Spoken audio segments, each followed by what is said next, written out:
And welcome you to the subcommittee once again. And we all look forward to your testimony here this morning and have you hear from your agency and some of the requests that you've got and how we can be helpful. So again, we welcome you here this morning and glad to have you. When you came before the subcommittee, I guess just about a year ago exactly, myself and a lot of my other colleagues had expressed some concern about the proposed Title IX rule that would force schools to allow biological teen males into girls' locker rooms and promote unfair competition on the playing field. The original intent, as you know, of Title IX was to protect women, so I hope your department's delay in finalizing this misguided rule signals that the administration agrees with most of America that this proposal would harm women and girls in sports and set them back decades. And I'll want to follow that with some more questions a little bit later. But from now, I want to turn to your budget proposal. I'm concerned about the new programs, the increases and the cuts that are proposed by your FY 2025 budget, and what they say about the department's priorities. $25 million for a new preschool demonstration program, $10 million for an unnecessary initiative for fostering diverse schools, and a large increase to administrative accounts to carry out student loan debt transfers that are funded by the new budget gimmicks are just a few of the issues that are concerning to many of us on the committee. Rather than create more new programs, along with additional bureaucracy that would require our educational budget needs to focus back on just merely the basics. 4 years after schools were shut down across this country, 26% of all students are still chronically absent from schools. For the poorest students, that number rises to a staggering 32%. Obviously, if children are not in school, they are not learning. How would the new proposals in your budget get those kids back into the classroom? How would they address the significant declines in math and reading scores, which are felt the hardest in minority communities? How would they help regain the trust of parents? These are tough questions that the budget needs to address. Also have questions regarding your department's proposal to cut grants to charter schools by $40 million. This program has been flat funded for 5 years, but according to my understanding, charter schools are outperforming traditional public schools in student achievement. At a time when our nation faces skyrocketing debt and inflation, we should be targeting investments in education and what works, not duplicative ideological programs that merely sound great but make no difference in the learning process. Your budget also proposes $600 million to increase the office that oversees the federal student aid program, including the Department of Student Loan Cancellation Schemes. Even though the Supreme Court struck down the president's signature one-time student loan program, your department has doubled down on canceling loans through other avenues. In fact, on March 21st, your department boasted that it had canceled a total of $144 billion in loans thus far. This doesn't even account for the new loan repayment program that the department unilaterally created last year, which makes loan repayment even more generous, including by cutting borrowers' payments in half and accelerating loan forgiveness for some borrowers. Last September, the CBO estimated this repayment program would cost approximately $260 billion over a 10-year window. It is clear that the department's student loan forgiveness policies are unfair to Americans who did not go to college or that paid back their loans. And it sends a dangerous message to students, and that is to borrow more and just send the taxpayer the bill. Also, continue to hear about how free speech is under attack on college campuses across our nation. Our colleges and universities should be places that support free academic inquiry and where different ideas can be expressed and can be exchanged. So it's alarming to hear about speakers being disinvited or angrily shouted down at events, or about faculty being canceled for expressing views that do not conform to the popular thinking of the others on campus. This cancel culture is ironically increasing at a time when universities are failing to adequately condemn the rise of anti-Semitism and support of terrorist organizations at our universities, creating a hostile environment for Jewish students, faculty, staff, and all this is simply unacceptable. According to the Foundation for Individual Rights and Expressions, more than half, 56%, of students surveyed for their 2024 College Free Speech Rankings report said they worried about the reputational harm because someone misunderstood something they said or something they did. 28% of students said they engage in self-censorship fairly often or very often during class discussion. 1 in 5 students said it is not clear that their campus administration protects free speech, and 43% said it's only somewhat clear that free speech is protected. I think you would agree that these statistics are concerning to any of us. We can do better and we must do better, both to foster free speech at our college campuses while also pushing back against terrorist rhetoric that has no place in our schools. Ms. Secretary, as you can see, there are a lot of important topics to talk about today. But that being said, I do appreciate your attendance here today and having a chance to interact with you and ask some questions and the subcommittee members. And at this point, I would like to recognize my colleague and friend and, of course, the ranking member from Connecticut, Ms. DeLauro, for her opening statements. And I yield to Ms. DeLauro. Thank you so much, Chairman Adderholt, for holding this critically important hearing this morning on the Department of Education's budget. If I could just start just take a moment of personal privilege, and with the Secretary being from Connecticut as well, I think there's some Connecticut folks in the audience. I just say, go Huskies. Yes, here, here. Well done, well done. Anyway, I want to say a thank you to our witness this morning, Secretary Cardona.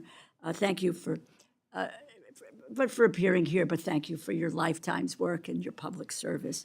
You know, it was Shirley Chisholm who said, the first African-American woman who served in the House of Representatives, and she said, public service is the rent you pay for space on this earth. And Mr. Secretary, you pay that rent over and over and over again, and we're grateful for that. So, and we thank you for dedicating to investing in and improving the outcomes of our nation's youth.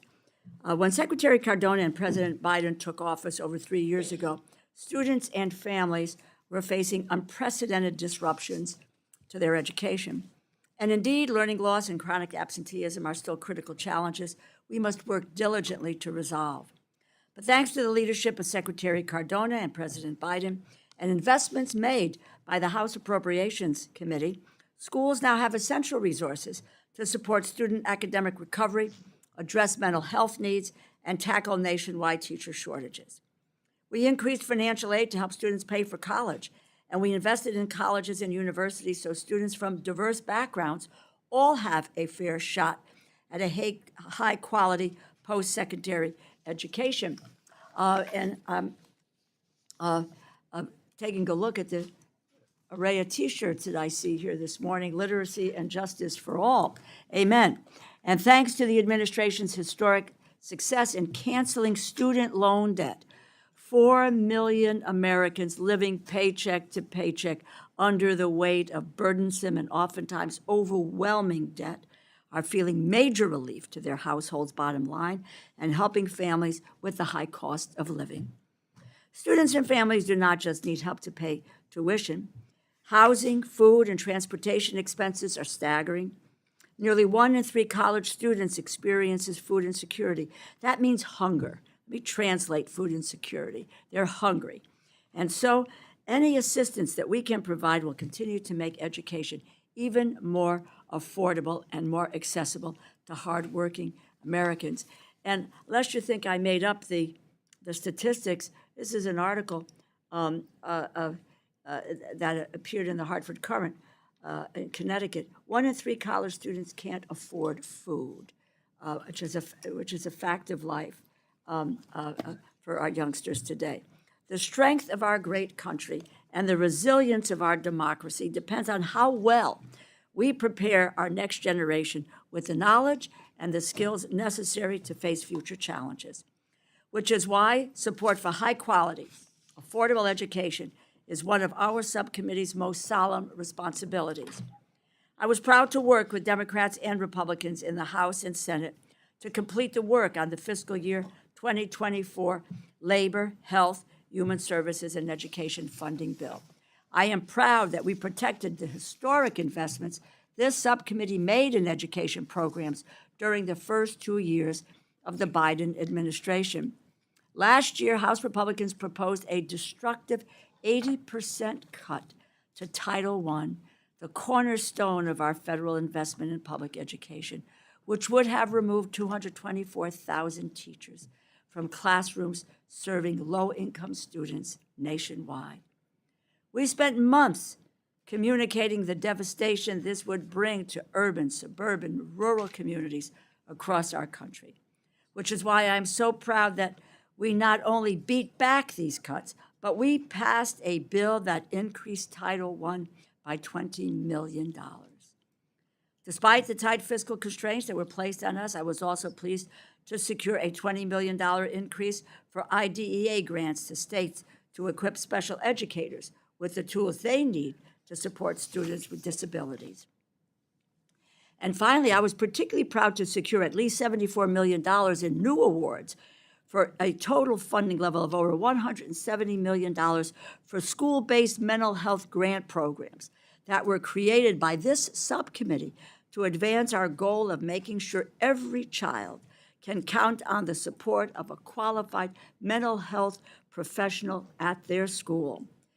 We also removed each of the dozens of poison pill policy riders proposed last year by the majority, including new riders that would have blocked access to student loan relief, new income-driven repayment options, and rules that would protect students who are victims of sexual assault. I'm proud of where we ended up with the 2024 appropriations bill, but there is still unmet need in education, which brings me to the President's budget for 2025. The request for $82 million for programs funded at the Department of Education will help support working, middle-class families and help secure future opportunities for America's children, regardless of their socioeconomic status. Increases of $180 million each to Title I and IDEA grants to states will build on the progress we made in supporting students with the highest needs. And I am thrilled to see a $50 million increase to full-service community schools, a program I was proud to double in size to $150 million in fiscal year 2023, which is we also were able to protect in 2024. And I was pleased to see the administration's proposal to shore up the Pell Grant and avoid a devastating shortfall with a plan to provide an additional $2.1 billion for Pell in fiscal year 2025 to support an increase to the maximum award. Horace Mann called education, and I quote, a great equalizer of conditions of men, end quote. Indeed, a quality education which provides the knowledge and skills needed to solve complex challenges is a prerequisite to finding success in life. It is therefore our duty to invest in every American child so that they may have the opportunity to reach their potential, achieve their dreams, and become the leaders of the next generation. I look forward to securing this funding for students and families and helping to deliver on the Biden administration's education goals for the American people.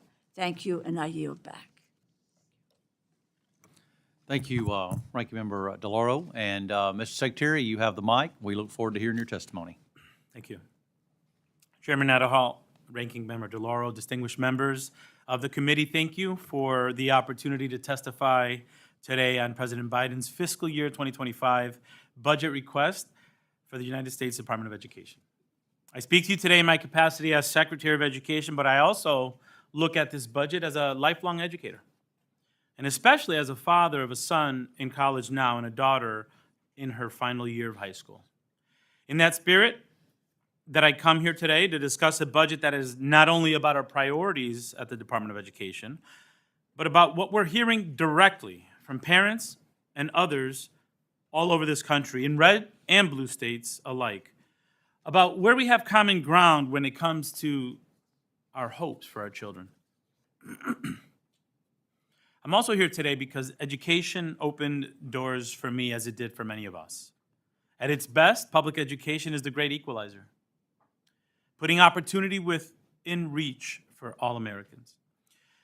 So where some seek to defund public education, I'm here to defend it, unapologetically, as the foundation of the American dream. This budget is about making responsible choices together to invest in that foundation for American opportunity and raise the bar for our nation's future.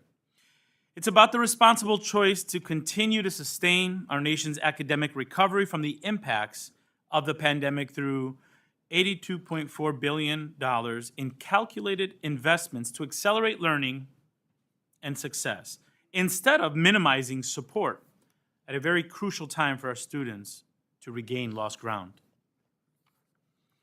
It's about the responsible choice to invest in a stronger future for all Americans by boosting funding to close achievement gaps in low-income communities through Title I, to support students with disabilities through IDEA, to support multilingual learners through Title III, and recruit, retain, and develop great teachers.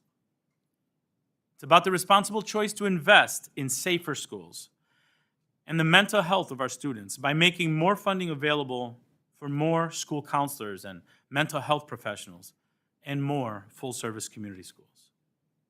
It's about the responsible choice to give more young people access to the American dream by building more pathways to higher education for all students by improving college affordability, retention, and completion, including through free community college and increased student supports. And it's about the responsible choice to make these investments in our nation's future while fully honoring the caps under the bipartisan agreement to reduce the deficit. It's also about working together again, as we did in a bipartisan fashion last year, to reject the sort of extreme policies and the extreme cuts proposed by some at the time. These could have resulted in the loss of more than 200,000 teacher jobs at a time when those teachers are critical to recovering their students' learning in reading and math. Yes, there are some in our nation who benefit from stoking division in our schools and inflaming culture wars. But let me be clear.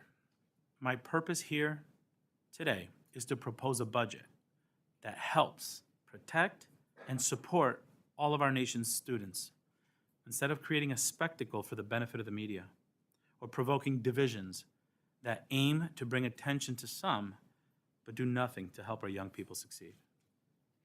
At a time when there is, in fact, so much common ground about what matters most for our nation's students, such as getting all students to read by third grade, providing mental health supports in the midst of a youth mental health crisis, opening up career and college pathways so students have more options for rewarding lives and careers, and making higher education more affordable and accessible for those who choose that path.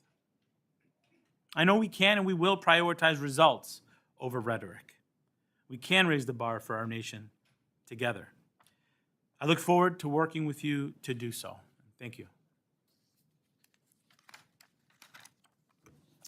Thank you, Mr. Secretary, and again, we appreciate your testimony, and I appreciate your words about, coming here and talking about the budget. But I do want to, there are a few issues I think we need to talk about because of your department that I do want to bring up. And as I mentioned in my opening statement, I am concerned, and I know many people are, about the proposed Title IX regulation, which, in my opinion, would do grave harm to the safety and the success of young girls and women across this country.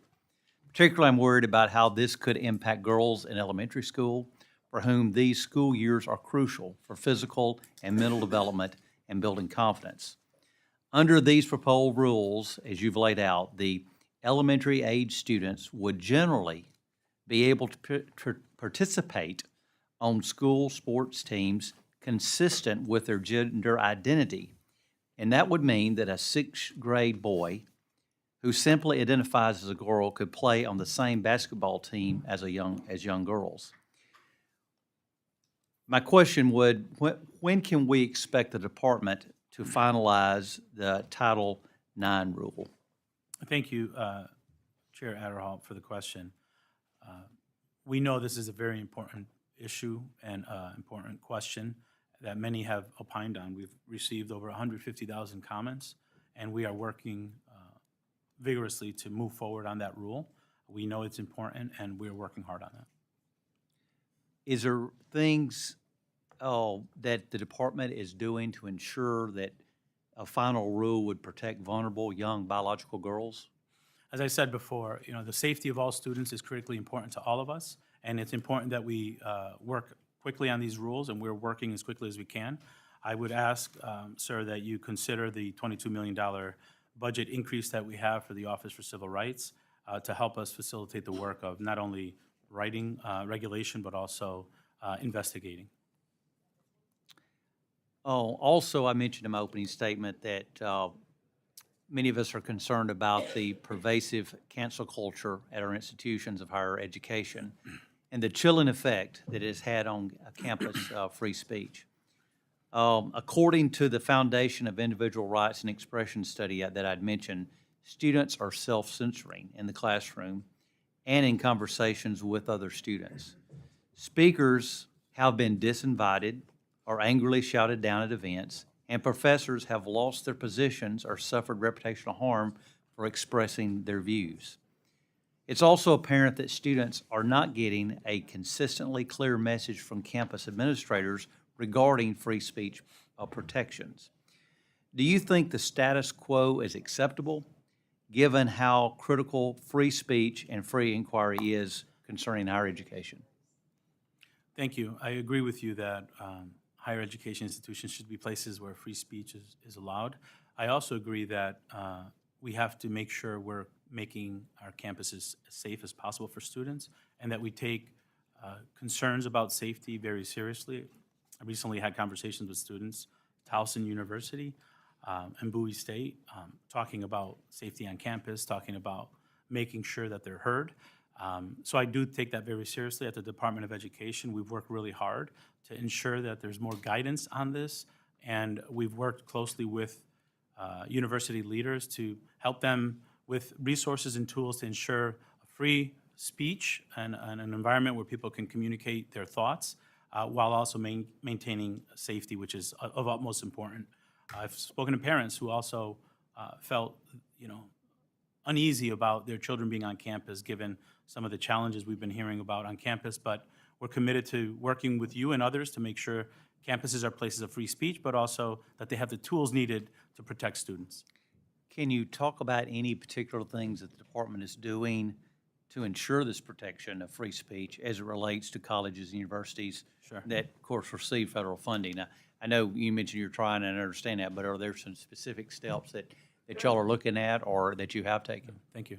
Thank you. Yes, if you go to ed.gov, you'll see a link right there to some of the materials, the guidance that we put forward. And in those materials, you'll see very specific strategies that we've shared with colleges. We've had numerous webinars with college leaders, folks on campus, to make sure that they're understanding how to balance promoting free speech and allowing for free speech, but also keeping safe environments. So happy to follow up more on that. We're working with leaders from different sectors on this as well. So this is something that I'm really proud of the work we're doing, and I welcome an opportunity to share more with you. Yeah. Well, just please know that this cancel culture mentality is a real issue out there, and I think it is something that needs to be addressed, especially when universities are receiving federal dollars. And we hope that you can be helpful in trying to make sure that students don't have to self-censor in the classroom and also in conversation with other students. And also make sure that speakers are not disinvited Right. or angrily shouted down when they are come and express their views. With that, let me turn to Mr. Laurel. Thank you very much, Mr. Chairman. Mr. Secretary, we're on the same page that chronic absenteeism from school is a profound crisis for our kids. Rates have increased from 15% pre-pandemic to 26% in 2023. And in our nation's highest poverty school, rates have increased from 19% to an alarming 32% in 2023. Something has shifted in our schools with causes and explanations that are complex and sociological. And I'm not trying to plumb all those reasons, but at all levels of government, we have a responsibility to reverse this unacceptable trend. Presently, 2/3 of states use chronic absenteeism as an official indicator for statewide improvement plans under the Elementary and Secondary Education Act. On the federal level, your department is responsible for monitoring states' evidence-based responses to the indicators in their plans. How satisfied are you with how states are implementing their chronic absenteeism plans? What would you like to start seeing from states in your department's next round of monitoring? Thank you for that question. I share, as a lifelong educator, I share that concern. You know, chronic absenteeism, you're not learning if you're not in the classroom with your peers. So that is an issue that was exacerbated after the pandemic for various reasons. And in our budget, we have proposals that will help address that. We've been very focused on ensuring that states are also what we call raising the bar, are really doubling down efforts on that, and we're seeing some good progress. But to answer your question, we have a technical assistance center that we're focusing on chronic absenteeism. So technical assistance, what's working, what are the best strategies across the country. The technical centers are helping with that.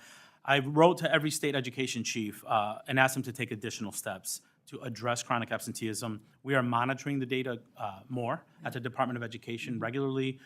We are working specifically with states where progress is not making as much progress as other states, and we're going to continue to do that. We're working closely with the White House as well to bring in educators and leaders who are having success with this so that we can highlight best practices. In our budget, we believe the increase for full-service community schools will make a big difference. I was recently in Pennsylvania speaking to parents in a parent center, and they were learning about how they could be equipped with tools to help other parents reduce chronic absenteeism. So, this is an area, as you said earlier, we have to focus on, and we all have a role to play at the Department of Education, increasing accountability, targeting support, and making sure we're listening to best practices and sharing those are some of the strategies we're taking. Great. Thank you. And if there's any way in which you can share some of that information that's coming through with what the programs and plans are, that would be helpful to the committee, I think. Thank you. Thank you. Let me move to another issue. Last year, your department took action against Grand Canyon University, a predatory for-profit college, over the school's failure to accurately disclose its cost to students, driving up the true cost for those students, requiring them to pay for continuation courses before they would graduate. Scam courses added about $10,000 or more to the cost of education for these kids. The students settled a class action lawsuit against Walden University, another scam for profit, targeted women and black students with false advertising, misrepresenting how long it would take to complete their degrees. This is far from being a few rotten apples in the bunch. Predatory for-profit colleges have engaged in a range of deceptions designed to increase enrollment, student costs, to drive more revenue for owners and shareholders. Beyond these individual actions, how are you and your agency committing to increased oversight of these institutions? And are there any way in which we can shut these, can we shut these folks down? Thank you for that. If I could contextualize this for a second, in 2021, when I was named secretary, the president made it very clear to me that we have a broken higher education system and we have to fix it. That the system that we had separated the haves and the have-nots, and there were a lot of practices there that prevented students from accessing higher education or finishing higher education. So with that frame that there's a broken system, we did multiple strategies. Borrower defense, which I'll get to in a second, debt discharge, increasing Pell, holding colleges more accountable, holding higher education institutions more accountable. And this borrower defense, going after those predatory schools that are preying on first-generation students, You know, you have a shiny brochure and a great commercial, but the product is not worth the paper it's written on. We have students graduating $60,000, $70,000 in debt, only eligible for jobs making under $30,000. That, to me, is unacceptable. We've provided $22 billion in debt discharge for more than 1.3 million borrowers in that. We increased enforcement of our FSAs through our Office of FSA to go after these folks and really crack down on these behaviors. We've levied the largest fine in ed history against a school that lied to students about the cost and what it costs to get a degree. And we've terminated a school from the Title IV program as well. So we are cracking down on them, not only to shut them down, but to send a message across the country that you cannot prey on our students and expect to be successful. Mm-hmm. Thank you very much, and I want to thank the chair for indulgence with time. Thank you. Yeah, Dr. Harris. Thank you very much, Mr. Secretary. Thanks for being here. Thank you. Let me follow up a little bit on this Title IX discussion. Would you agree that Title IX was necessary to help establish women's sports because women can't fairly be expected to compete on biological male teams? Yeah, especially after last week, I'm really proud of what I saw in women's sports. And No, please, no filibustering. yeah. Do you agree that that's why we have Title IX? And yes, Okay, and I'm for proud input to- on the rule, are you seeking input from HHS? Say that again, please. Are you seeking input from HHS in this rule? We work closely with all departments when we're making. You are. Okay, so are you aware of what Secretary Becerra testified in front of this committee 3 weeks ago when he was talking about women's health and women's health research? Said, quote, "Women's feet are different from men. Their arches are different, but yet they have to wear for professional athletic activity shoes that were designed for men." Would you agree that women are physically different than men? So I see where you're going with this, and I'm No, here no. to talk about. Would you agree, would you agree that women are physically different? Would you agree with Secretary Becerra that there is evidence that women are physically different from men? So, Dr. Harris, I know where you're going with this. I would love to talk about how we can work together to support the Do you, students in your Mr. district. Secretary, do you agree that women are biological women are different from biological men physically? I think This I- is a simple question for an educator. I You're think not going to answer. Okay, let's go on to the next topic. I believe that your proposed Title IX rule could obviously roll back the protections of Title IX. And it's an affront to women in this country. It's an absolute affront that you're even considering a change to that rule, given the Secretary of HHS's testimony in front of this committee 3 weeks ago. Now, let's move on. Charter school grants. In your reason for decreasing it, one of the reasons is so that you'd prohibit program funds going to schools operated by for-profit entities. So if a for-profit entity demonstrates that it can educate a child better than the failing Baltimore City public school system, for instance, where 5% of students are actually proficient at something when they're done, you don't think the federal government should support a for-profit entity that has evidence that they can deliver a better product? I recently visited a charter school that provided outstanding education, and throughout the course of my career, even before Secretary of Education, I have supported high-performing charter schools. So if they're high-performing and they're for-profit, what your budget request suggests is that you are unwilling to have the department support them. A for-profit, highly performing charter schoal. Am I reading this wrong? Because it says prohibit program funds to charter school operated by for-profit entities. Am I reading that right? I mean, unlike Baltimore City school children actually have reading proficiency. Is this correct? Is this what your department wrote? Sir, I think, to respond to that comment, if you support our budget, we can provide enough Title I dollars to districts to help all students read, which is why I'm here today. You want to prohibit them for for-profit entities, even if they're highly performing. Is that correct? I'm a big believer in public charter schools, and no, sir, I do not believe public dollars should go to private institutions. Even or highly tuition. performing. See, the problem in my district is I may not have a public school entity that actually can set up a highly performing charter school, but a for-profit entity might be able to move in there. So the districts that really don't have the infrastructure to set these up, they're the ones you're going to punish. Interesting. Okay. last thing I want to talk about is student nutrition. And you're an educator. You're aware, and I'm going to ask to enter this in the record, a study entitled "A 4-Day Western-Style Dietary Intervention Causes Reduction in Hippocampal Dependent Learning and Memory and Interoceptive Sensitivity." A carefully done study out of Australia suggests that a diet high in added sugar and saturated fat actually interferes with learning and memory.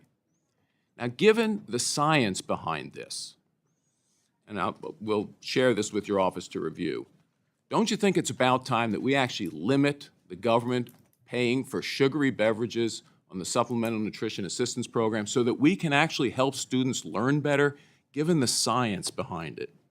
Thank you. Thank you for that, and I look forward to receiving that. Dr. Harris, I look forward to working with you on the things that we have common ground, including helping those schools in your districts that you say are not helping students. And nutrition, I agree with you. We have to make sure our students are healthy. So I look forward to working with you in the future. Thank you. Thank you very much, Mr. Secretary. I yield back. Mr. Pocan. Thank you, Mr. Chairman. Sorry about that. Making a mess here. Thank you, Mr. Secretary, for being here. Congress established the Pell Grant as the main investment in college affordability for low and middle income students, but today the Pell Grant has the lowest purchasing power in more than its 50-year history. We've seen rising pressure on Pell funding in recent years due to increases in the maximum award, more people returning to college, and more students becoming eligible. Recent analysis from the Committee for a Responsible Federal Budget found that without significantly increased funding, smaller awards, tighter eligibility, or some combination of the above, the Pell reserves could be exhausted by 2026, possibly sooner. Can you just discuss the resources that will be required to double the maximum Pell Grant by 2029 and maintain the Pell Grant solvency without cutting award size, rolling back recent expansions like the year-round Pell, or narrowing grant eligibility? Thank you. Pell really is a lifeline for so many in our country. There are students whose reliance on Pell will determine whether or not they have access to chasing their dream and filling out their potential. And I believe, Congressman Pocan, that we are not meeting our country's potential because we have a system that's broken, as I said before. Increasing Pell, supporting Pell is a big part of that. It really is, when we talk about leveling the playing field and making sure that education is the great equalizer, the Pell Grant is a huge lever for that. In 1979, it covered 80% of the cost of attending a four-year college. Let that sink in.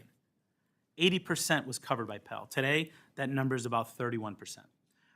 So number one is not keeping up, but the president's increase would bring it up to $8,145, which is an increase of $750 per student per year. To me, increases are going to be needed in order to ensure solvency. So that is an ask that we have.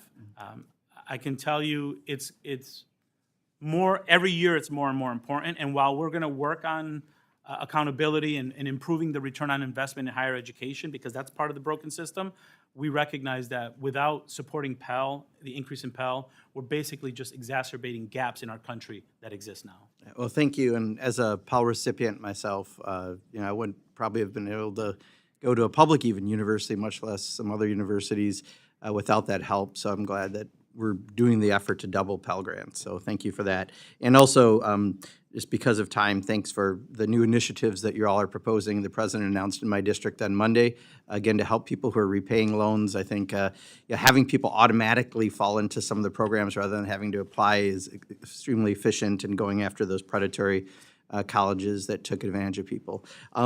Your fiscal year 25 budget requests a $22 million increase for the Office of Civil Rights to better respond to rising discrimination complaints. In your testimony, you highlighted anti-Semitism and anti-Arab discrimination as key areas of concern, and I agree.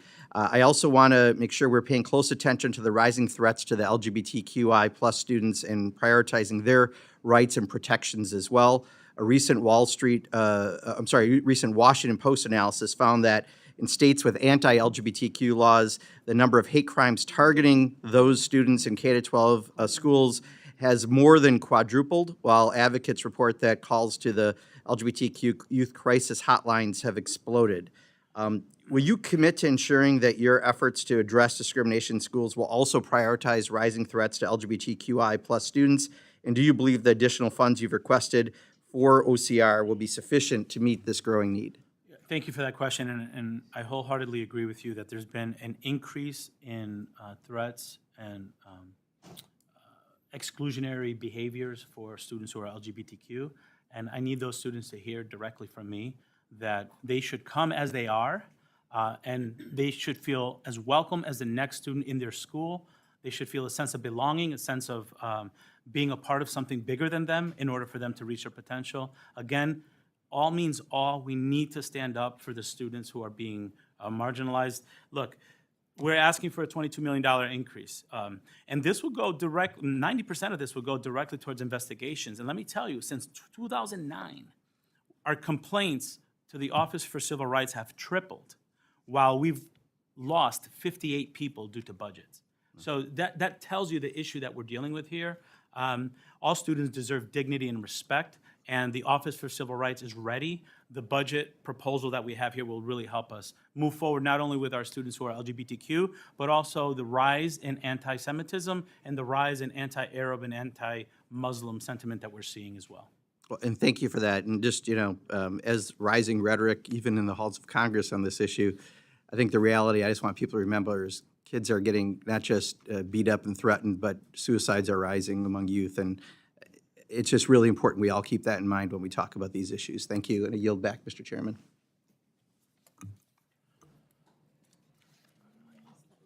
Ms. Lutlow.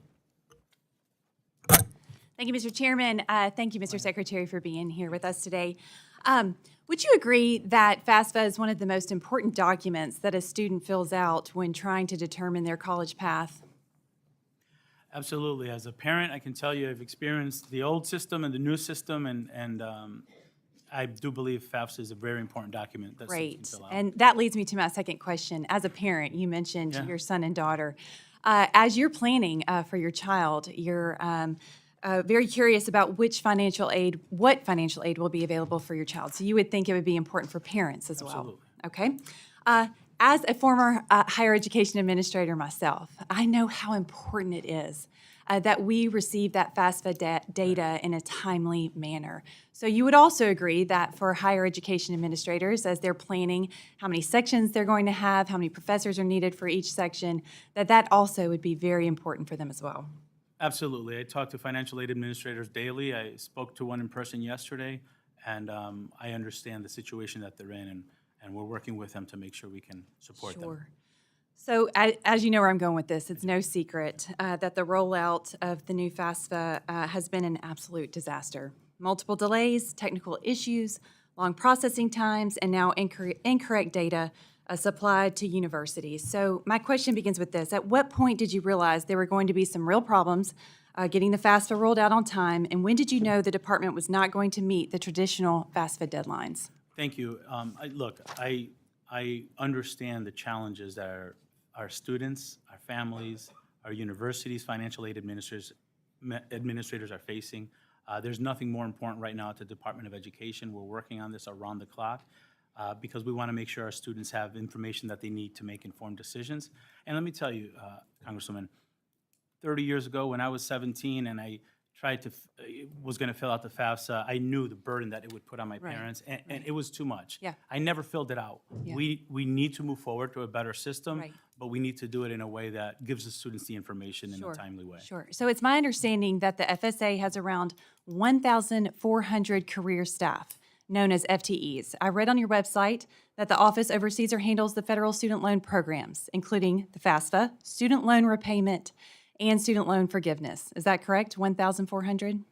I can verify that with you, but that sounds about right. Great. Of those 1,400 employees, how many focus on FAFSA implementation, and how many of those FTEs have been focusing on the $144 billion of student loan forgiveness, which your department has rolled out over several tranches? So I can get more specific information to you because you're asking very specific, the number of employees, but I can tell you the FSA office is responsible for also bringing 28 million people back into repayment. We changed contracts to make the process better for students. So we're moving contracts for us to oversee those programs in addition to FAFSA. So it's not that they're, I don't want you to think that they're not doing FAFSA because they're working on something else. FAFSA has been a priority since day one when we got into these positions, and it will continue to be a priority until we deliver for these students. It's my understanding that it's been an absolute nightmare. I hear from university administrators all the time. This isn't a partisan issue. This is something that is affecting higher education as a whole. It's affecting parents, students, and at a time when I hear from my constituents, industry leaders, that we are facing one of the worst workforce shortages in history, that we shouldn't be creating a deterrent for our students to go into higher education so that we can answer that workforce shortage that we have. And so I'm concerned that you didn't pull employees away from working on loan repayment for people who have already gone to college. At what point did you start prioritizing those people who have already finished their college degree from making sure that we can get a steady workforce, prioritizing students to go into college? As I said earlier, it's not either or. We've been working on FAFSA since we got here to the department, and I agree with you. Part of this system is over 40 years old, and it needs overhaul. We expect over 650,000 more students to be eligible for federal aid, which is great for our workforce, great for our country. We expect 1.7 million more students to get top aid. Okay, a total of 7.1 million students getting aid with this new system. And because it's 20 minutes, we expect the completion rates in this country to go up. We've been satisfied, or we've normalized 60% completion rates, 70%. We have to do better for our students, and this better FAFSA will get us there. But I do empathize with the challenges and the frustrations that folks are feeling. We need to do better, and we're gonna get better. And I encourage students who are listening to go to studentaid.gov and fill it out. If you fill it out today, by Friday, this information will be in the schools. I'm happy to hear that. I hope this debacle never happens again. I hope that you will have a plan in place. The American people want to see you focused on getting students into the classroom, not repaying loans for people who have already been there. Thank you. I yield back. Ms. Frankel. Thank you. First of all, I want to just welcome those who are advocating for literacy and justice. Thank you very much for being here. So I heard just a quick response to a remark by one of my esteemed colleagues about what is an affront to the women of this country. Respectfully, I do not believe it's the size of the feet of boys and girls. I didn't quite understand that.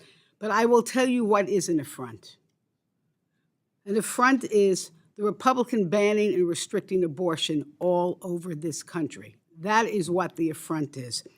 And for a forced pregnancy on a 12-year-old or a 15-year-old, I respectfully suggest will greatly interfere with their education and their future. But I will move on, Mr. Secretary. I want to ask you, I want to talk some good news first. And did everybody watch the women's NCAA basketball finals? Hooray to the women athletes. Had over 18 million viewers watching, 4 million more than the men. Sorry about that. The most viewers for any basketball ever on ESPN, including the NBA.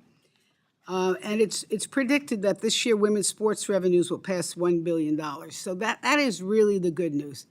But there's some not so good news, which is that the NCAA continued to offer more athletic opportunities to men than to women in a very, very large way. So I am wondering what, if anything, your department is doing to make sure female athletes, including athletes of color, which also seem to be getting the short end of the stick, receive the same investment as the male athletes.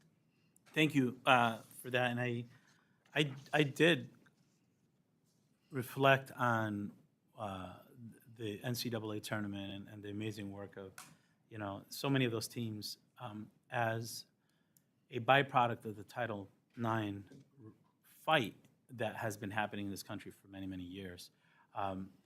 But as you pointed out, there's still so much to go. We still shouldn't be satisfied. The contracts for viewership that the women got was much less than the men. Yet the results, as you pointed out, were far greater. And I think that's a sign of where we're going. But we have a lot of work to do. We are working really hard in the Office for Civil Rights to move forward with the Title IX regulations. As you know, this is an important topic to so many people across the country. We received over 240,000 comments that we review carefully in order to make the decision. And we're committed to ensuring that the Title IX regulations are fair, responsive, and effective. And while I can't speak specifically to the content of that because it's still not final, I will tell you that we recognize that while we've made some progress in this country, we still have a ways to go. Thank you for that. I would appreciate maybe if you have a plan of action on this specific issue. I would love to see it. I think a lot of people would be interested in that. And my colleague here, Mr. Pocan, raised the issue of anti-Semitism on the college campuses, as well as other discrimination. And we know that something like 75% increase in anti-Semitism on the college campus. This is very alarming, very unacceptable. Students can't learn if they don't feel safe. And I know that you're taking some actions, and I would like to know how your budget request affects your work and what's the shortfall in terms of enforcement. Is it the dollars? Right. Well, yes. I mean, as I said before, we're down 58 people despite having 3 times as many cases since 2009. And we're talking investigators, right? So the budget proposal will bring on 86 new staff members, 90% of whom would work on investigations. But let me just contextualize. Since October 7th, we have 134 open cases, and that was updated this morning. It was 128 last week. 134 open cases. And, excuse me, open cases where? Are these on college campuses? Or? Under shared ancestry. Shared ancestry. Yeah, right. Okay. So that goes to show what the volume. We have opened many more since from the last administration. I think they opened 27. So it goes to show the demand that there is for investigations. Last year, we were not able to increase funding for OCR, and we're concerned that if we don't have funding this year, getting to those investigations, and they're thorough investigations, oftentimes we'll investigate one thing and something else will come up during that investigation. So it's critical that we have funding for the Office for Civil Rights to make sure that our investigations are thorough and quick. Thank you. I yield back. Mr. Millar. Thank you, Mr. Chairman, and Mr. Secretary, thank you for being here today. Thank you. I want to follow up on Representative Letlow's questions with the concern that, this problem with FAFSA. I'm wondering if resources were diverted from the department's people who could have been implementing FAFSA, working on the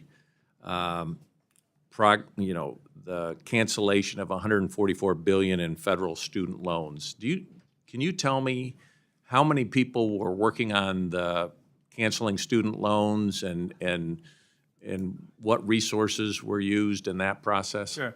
So the way it works at the Department of Education is we have the Office of the Undersecretary that is working on helping develop policies to provide debt relief to millions of Americans who are really at risk of default or having issues. So that's the process where we develop, whether it's through rulemaking or through different proposals. The implementation of those, when it comes to the student accounts, goes through the federal student aid offices. So it's not that we're taking employees from the federal student aid office to sit at OUS to work on policies. That's not how it works. There are, let's say, 28 million people that have to go back into repayment. They have to go into repayment either way. If they have debt discharge, there are changes to their accounts that lead to the debt discharge. So there is no strategy where we're taking folks from one building and saying, go to this building to work on this strategy that we have to fix the program. But I would assume implementing, $144 billion in debt, canceling that debt would require resources and focus that would take people maybe who could have been working on FAFSA and improving that situation. Do you not see that, or? Well, I think, you know, operationalizing our policies falls under FSA, regardless of what the policies are. So I think I'd rather communicate it that way, that we're working really hard on fixing a broken system, which means providing a lifeline to millions of Americans who right now are underwater and need help. Okay. So Can I- the FSA is the body that's implementing the decisions that were being made in other places. Okay, have you heard, in my district, I hear from parents who paid for their children's education and feel that it's unjust to say, okay, some people are having their loans forgiven, but they had to pay everything. People who went into the skilled trades, who didn't take out student debt and made that decision, and they're saying now I have to subsidize people who chose to take on student debt going to college. I hear from students who, work part-time or took time, in their career and then went back to school. They aren't getting their student loans. Do you see the fundamental injustice in how this administration has, picked winners and losers in this process? Thank you for that question, Congressman. And I have met with people across the country who have shared different perspectives and listened to them thoroughly. I think my response to that is that messaging makes sense if we're protecting the status quo. We have a very broken higher education system. So many, and as a former school principal who's spoken to students who said, I can't go to college, that's too expensive for me. At 11 years old, this kid who's one of the smartest kids in my school, in front of his father, normalizing, I'm not going to college. Well, we have to fix the system, But sir. what you're doing is subsidizing a broken system. you could make right? the same And you're case, creating incentives for people not to do what the families that saved, what the people who made decisions going into the skilled trades. You're incentivizing people to not pay back student loans, and at the same time penalizing and forcing people who did to subsidize those who didn't. Sir, thank you for sharing that perspective. I don't see it that way. I would feel that the people that received loans, PPP loans, were given support when they needed it most to get back on their feet. We have over 1 million people defaulting on loans, so we have a responsibility to fix it. And I agree with you wholeheartedly on the career and technical education tracks.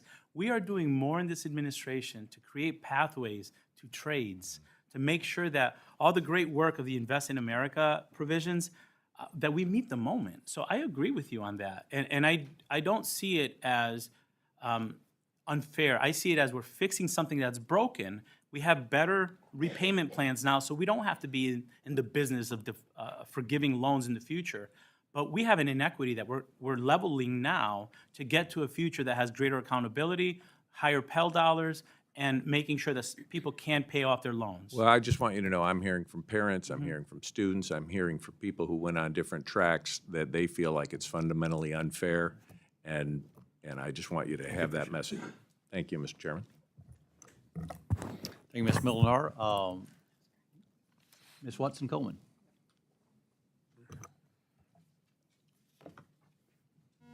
Thank you very much. Thank you, Mr. Secretary. Thank you, Mr. Chairman.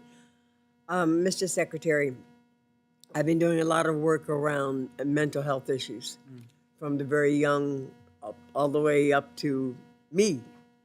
And I stand firmly with the president on doubling the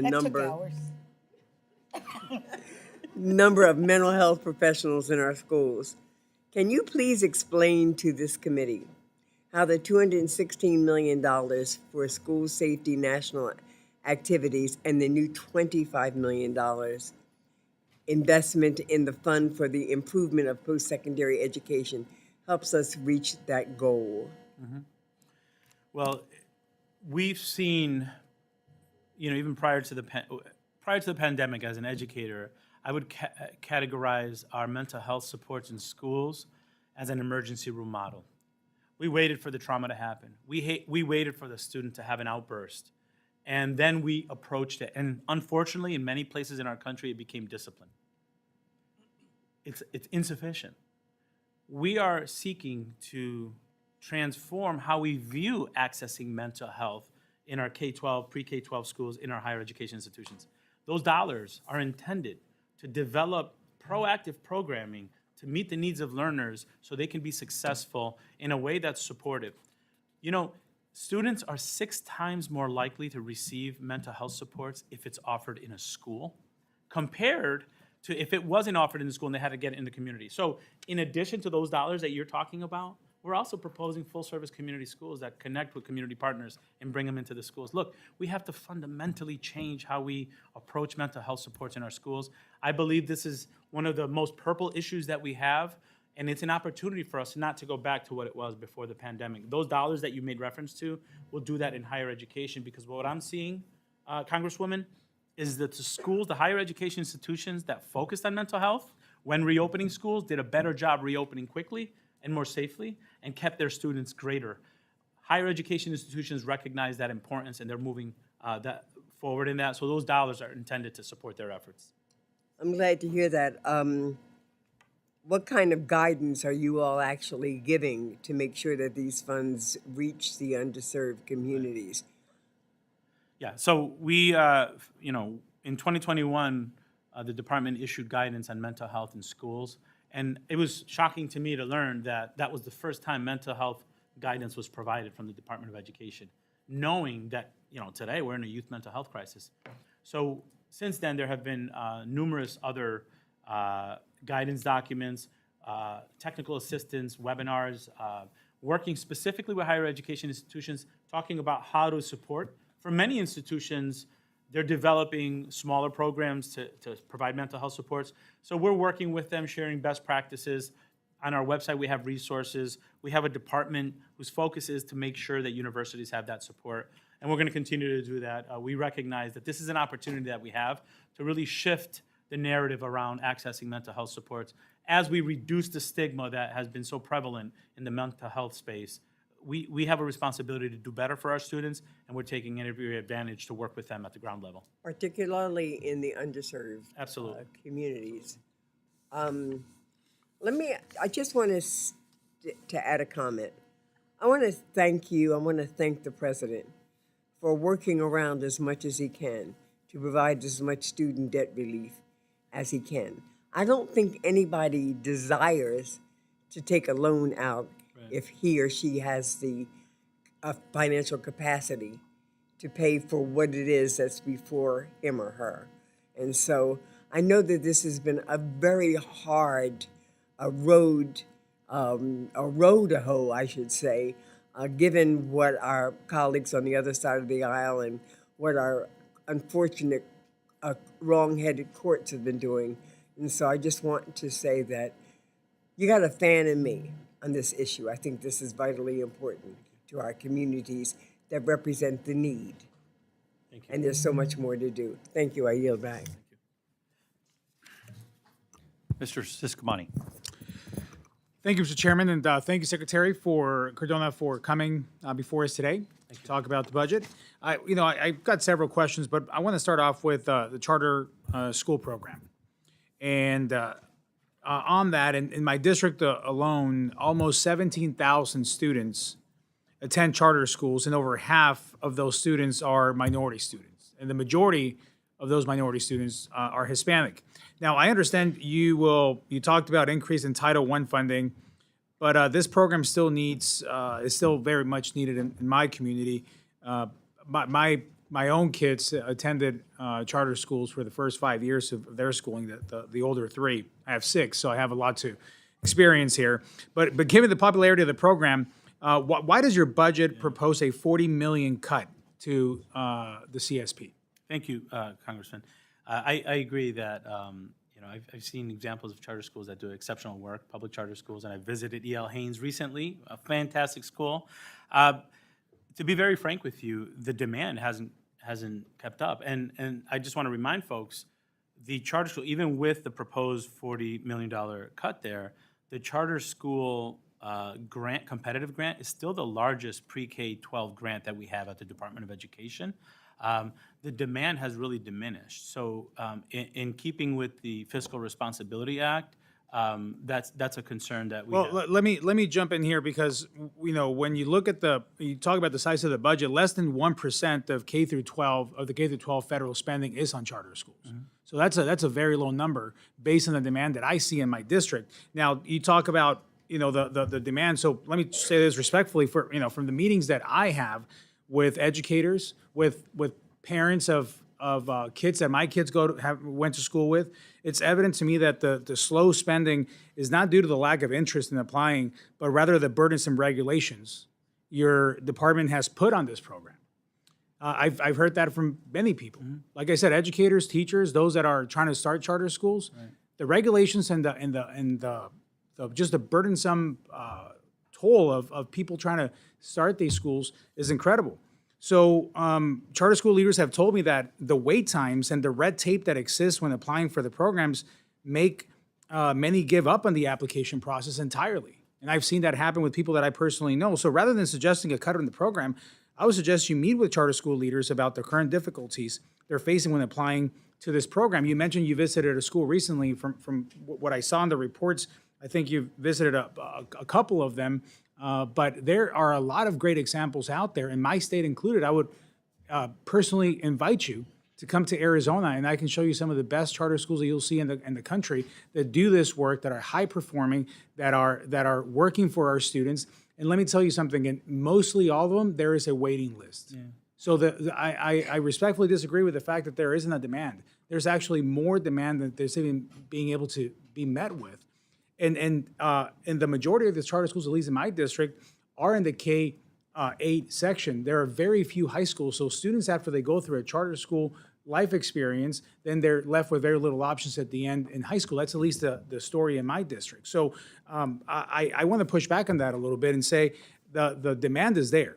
The demand is there, but when you make it as hard as the department has made it for the charter schools to actually be erected and work and function for our kids, again, let me say, in my district, the vast majority of these kids being minority students, and the majority of that group are Hispanics, like my kids' example, that's a problem. I appreciate your passion. I'm very passionate. And I welcome an opportunity to visit with you in Arizona. I think anytime we can show bipartisan effort on supporting students, I welcome that. I will tell you with this grant that I'm speaking to specifically, and I'm going to ask my team to follow up with you on sharing the demand.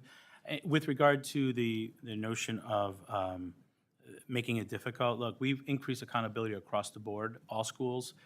We should not be satisfied in this country with where our students are. We have to raise the bar, and that means across the board, we're increasing accountability because that's what our students deserve. Well, we need to let me just because I'm out of time here. We need to increase accountability, of course. We need to make sure that parents have the choice for their kids' education, and that is what I'm very passionate about. It's choice in education that parents should have. My family moved to this country when I was 11 years old. We immigrated here. The top reason why we came here was a better job for my parents and a better education for the kids. That was us. That's what we need to be protecting. That's what we need to be fighting for. I admire your story and your background and where you came from, where you are today. We got to work together, like you said, on a bipartisan basis to make sure that all students, regardless of their background, can have a real shot at the American dream, and that comes through education. So I reiterate my invitation to you to Arizona. I look forward to working with you and welcoming you there. Thank you. I yield back, sir. Thank you. Ms. Lee. Thank you very much, Mr. Chairman. Thank you, Ranking Member, and thank you, Mr. Secretary. Mr. Secretary, I have been working very closely with HHS Secretary Becerra and USDA Secretary Vilsack to address food and nutrition insecurity. The President's budget provides over $15 billion to allow more states and schools to leverage participation in the community eligibility program and provide healthy and free school meals to an additional 9 million children. Thank you very much.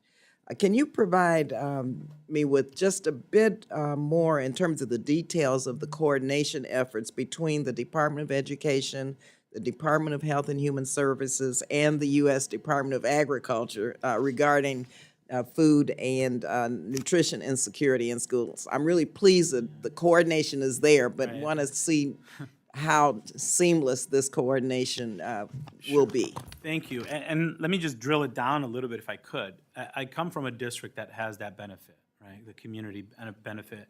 And I remember prior to this happening, we had so many different issues where, students were getting different meals because they didn't pay for their lunch or the paperwork wasn't filled in. In a district that has 75–80% of the students eligible for free or reduced lunch. So what it did to remove the stigma, sometimes we don't talk about that here. What it did to remove the stigma, make sure students had a healthy meal and were able to function like every other student, what a significant difference that made when that happened. And I happened to be a school principal when that happened. So thank you for that support and for the work on that. Look, we recognize we cannot work in silos at the Department of Education. When we talk about Medicaid reimbursement to get mental health dollars, HHS and Department of Education have to work together. School meals, Tom Vilsack and I have had conversations. Our departments have to work together. When we're talking about career opportunities in the trades and in technical education, DOL, energy, commerce, transportation, we're connected at the hip. We meet regularly as part of our structure at the Department of Education to make sure that Larry is spending time with his counterpart at the other agency if we're working on grants together. And we're thinking about it from the perspective of the consumer, right? They don't need a Department of Education over here with rules, transportation over here with rules. So we work really closely to make sure we're thinking about the user experience. And the user in that case might be a school district, it might be a state office. So it's just kind of how we're designed to work together. Good. And the president expects it. Good. We talk about intersectionality quite a bit, and I think that this is a good example of what other agencies can do for our young people and adults in general. Also, I want to thank you for working to address and to eliminate the teacher shortage. Especially encouraged to see the president's budget that includes more than $650 million to support a diverse and well-prepared pipeline of educators and an increase in $15 million for the Hawkins Centers of Excellence program. Although teacher shortages remain disproportionately impacting students in underserved communities, it's important to retain quality educators, especially those that represent the community, and this continues to be really challenging for many communities. And so what are the plans to ensure that teacher diversity is institutionalized and that teacher diversity is representative of communities that they serve and, especially, in underserved communities. But we have to be intentional about that. And we can't keep doing what we've done or we're not going to ever catch up. So thank you for that. I always say our profession should be as beautifully diverse as our country. And right now it's not. And if we're not intentional, then we're not going to make improvements there. So we're taking a lot of steps. The Augusta Hawkins grant, you mentioned it. I was at Bowie State recently and I saw a program. They had 50 men of color going into the teaching profession, being mentored by former superintendents that are being there, giving their time to help these young men become teachers. And so that was a recipient of the Augusta Hawkins grant. We're asking. Mr. Secretary, let me just mention I was a staffer and an intern for Congressman Ron Dellums and had a chance to get to know Congressman Gus Hawkins very well. He'd be very happy about this. It's just one of those things that I just felt fantastic because I know that community is going to be better. We're also working on, so there's specific grants to that. We are really shifting how we're thinking about this. We are at the doorstep of another crisis if we don't think about educator shortages. So, and I'm proud to see that California is one of those states that has an apprenticeship for teaching. The days of free student teaching should be in our rearview mirror. No other profession does that. And while teachers get paid on average 24% less than people with other similar degrees, we need to make sure that we're creating a pipeline for teachers to get into the program.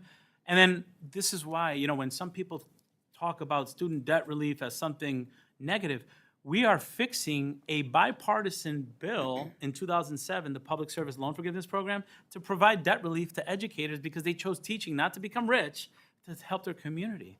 And we're proud of the work that we're doing. I spoke to a teacher of color Monday in New York City who took out a loan for $30,000. And we know educators of color typically have to take out loans for the whole amount. $30,000 loan about 10 or 12 years ago, the interest has brought it up to $60,000. So this teacher benefited from debt relief and is benefiting from the plans that the president has announced.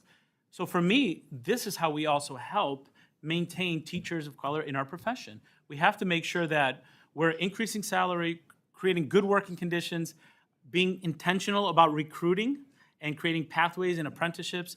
I believe we have good strategies. We just have to fund them and support them across the country. Thank you. Thank you very much. Thank you, Mr. Nair. Thank you, Mr. Secretary. Mr. Fleshman.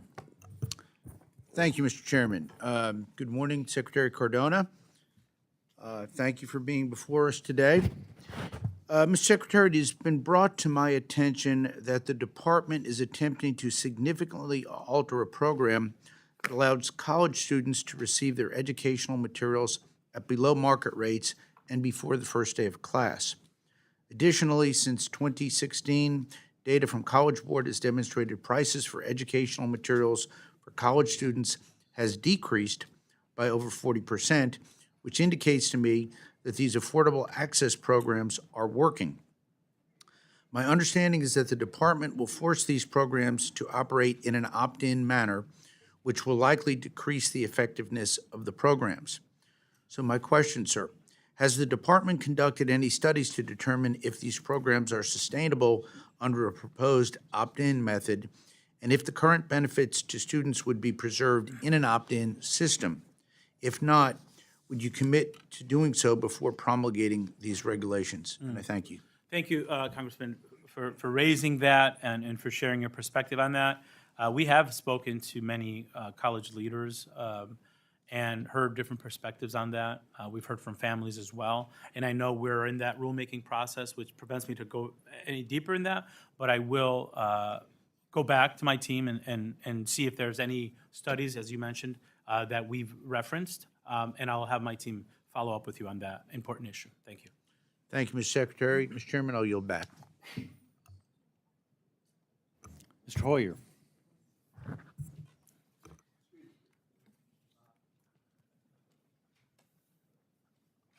I don't know that anybody wants to hear me, but I'll turn on the mic. Thank you. Let me first say, Mr. Secretary, I'm sorry. I apologize for being late. I had a speech to give that just conflicted with this, and Thank you. I was the one that had to give the speech, so I wasn't here. First of all, let me say that very much appreciate your taking this responsibility on. At the federal level, it's somewhat controversial, but in my view, and I tell people every place that I go, the most important people in any society are its teachers. If we don't educate the young, we won't have the kind of society that we want. So I think this is a primary investment for all levels of government, federal, state, and local. While the primary is local, the state has a significant impact in terms of funding, and the federal, a less direct, but a significant role. I was very pleased to see that you have put money in for full-service community schools, and particularly early childhood schools. As you may know, oh, and by the way, congratulations for visiting Bowie State University, which is in my district, as you probably know. Great. And it's a wonderful institution, badly underfunded prior to the middle 60s, and when we had redistricting and the state senate became more representative, is when we started to invest in Bowie State University, and now it's an outstanding institution. But back to the full-service schools. I think that early childhood education is absolutely critical in terms of this education continuum. We have some people wearing Literacy and Justice for All shirts here. My wife, Judy Hoyer, was a reading expert. But she was also a first-grade teacher, and then she was the administrator of early childhood education in Prince George's County, one of the larger school systems in the country. And she started an early childhood school. I'm going to take you to a Judy Center. I don't think you've been to a Judy Center, but I want to take you to, but it will fall within the category of this new program. I didn't talk to anybody about this program. I didn't know about this program until I read my book today, and I'm glad to see that's done. because it is tough to get people who are not just passionate about being an educator. My wife wanted to be an educator, and she told her mother that at age 7. And she went to Towson State, which was then a teacher's college. This is all to say that we need investment in this area. And as we need investment, we need accountability. I mentioned this when Secretary Becerra was here because it's in Health and Human Services. I think Head Start ought to be in Department of Education. But the expertise in '65, when Head Start was started, was that it was not an educational program because kids confronted with education, too much pressure on them at that young age. Well, we know that was incorrect. In fact, out of the womb, children are sponges and ready to learn. So I want to congratulate you on pursuing this program, and I urge you to, as we pursue this program, pursue accountability to make sure that it is working for kids. I mentioned that with respect to Head Start to the Secretary of HHS, Mr. Becerra. I've just asked the staff to give me, I want the statistics, and this goes to one of the questions that was asked on Pell Grants. I'm a big supporter of Pell Grants. I've been on this committee since 1983. But I also have a concern about every time we increase Pell Grants, college expenses go up 1.5 times as much. I don't know how we can deal with that, but I think we do need to deal with it.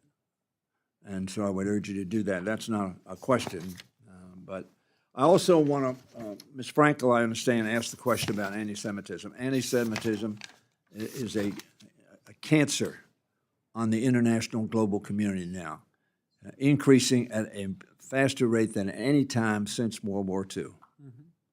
And we need to be very vigilant, particularly on college campuses. Young people need to be educated, Mr. Secretary, on the background of the millennia of discrimination and hate directed at the Jewish community. Millennia. I got 2 seconds left.